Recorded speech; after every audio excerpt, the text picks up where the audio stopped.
Marvel's Secret Invasion is finally here.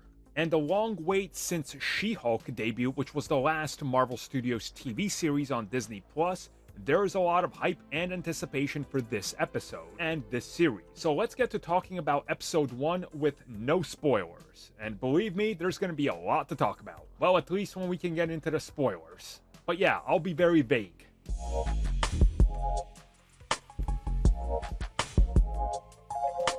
So as always, before we get into it, let me mention that we are back with audio commentaries. Of course, the first episode of this will be up in just a little bit. As always, we start at the beginning, we end at the end of the episode, we give our thoughts, theories, and everything in between with a couple jokes, and who knows what else might pop up during audio commentaries. Hopefully we see you there in the members section.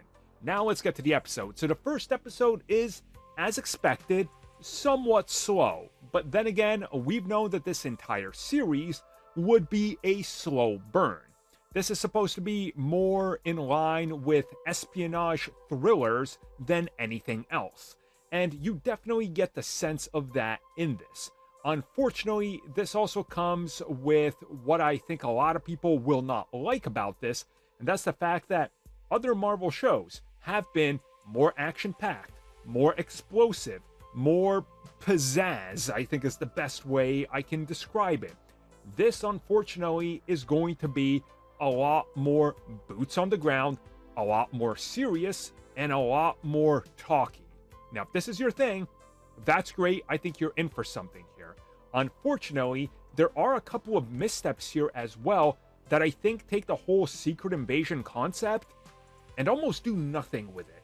And again, I don't want to get into spoilers, but there's just a couple things that happen in this that I'm like, well, okay, I guess that's a thing.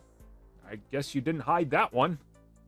I think you guys can figure out what I'm saying without spoiling. And the first episode does have some pretty good set pieces and things going on, and it's definitely about Nick Fury being behind everybody. For once, he is not ahead. He's the one that's falling behind, and he's trying to catch up with what is the status of the world and the Skrulls, and what happened to the Skrulls in the decades since Captain Marvel. And the thrust here is good.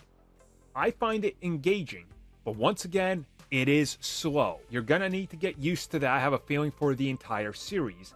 And also, I think there's a couple of things in here that definitely show signs of they went back for those mandatory reshoots and did them really quick.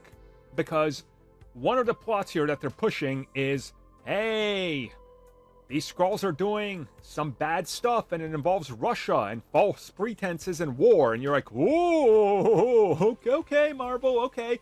And then the way they kind of move past all this and the way it's going to play out in the rest of the episodes and season, I feel like that they definitely went back and messed with a couple things around and changed some stuff in post-production ADR. Because, you know, let's get away from real world events and trying to pull that in here, right? So all in all, what I will say is I think the show looks great. I think the effects are great. I think the actors are all on point.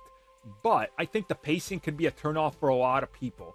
And I think, hopefully, by the time the show's getting towards a conclusion, that fans are going to see that the building blocks were slow because the big payoff is going to be saved in the final 2 episodes with a bigger budget and more about this global threat.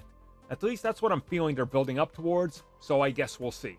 I will say episode 1 I don't think is a miss, but it's not a smooth landing. There's some turbulence, and when you're getting towards the end, you're just about ready for the ride to be over.